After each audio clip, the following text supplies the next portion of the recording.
Kur i hjekune. Së muj me fjetën bëva ki një javë ditë.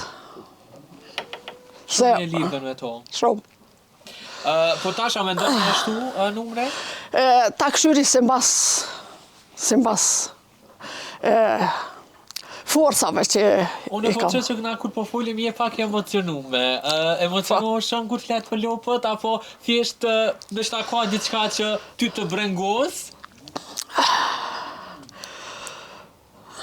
Më dhimër kur i shes që i mërë dikush me i preje.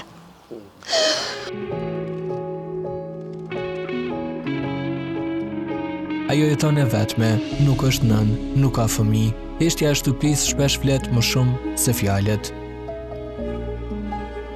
Shef si çdo mërgimtar që kemi shkuar jashtë, atëherë u duftën me punu edhe për familje, për prind, me ju ndihmue.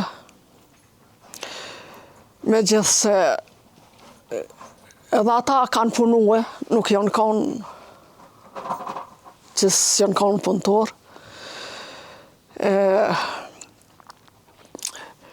Jashtë jam kanë në Zvicër. Aty kom punue shumë. I janë një vend për në 3 vena. Një i kohë 3 vena kom punue. Jashtja i ka ato regullat e veta, punon kijes, punon s'kije. Që dënë me bo diçka, duhet me punue, me ju përshtat ati ambientit atje. Mirë po e falemderoj Zvicrën shumë, se shumë më kanë ndihmue. Kom bo shtëpi këtu, kom bo restorant këtu, kom ble tokë, po thuj se 1 hektar tokë e kam krejt. A ke të mbjellur a diçka?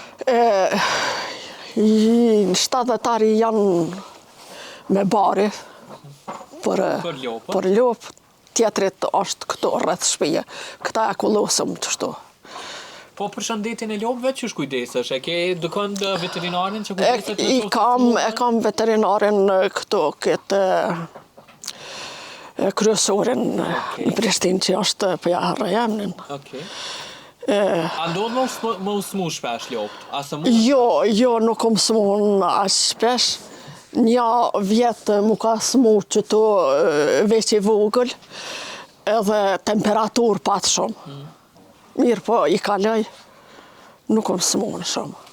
Tregona tash pak se cilat kanë qenë ato të themi vështirësitë e tua si fermere në këtë zonë. A ke qenë paragjykuar edhe nga kojshit këtu për rreth, a kanë qenë ndryshe, që kojshat lopë në kulot? Nashta dikush më këshyrë, po më thonë, së më thëtë se ato janë punët e mija, une as kujnaj nuk i përzina kush shka mon, as nuk du me më përzije muë. Toka nashta është edhe shumë e privatizume, po nuk e punon kërkush. Ka edhe tokë të shtetit, ku i kulloti.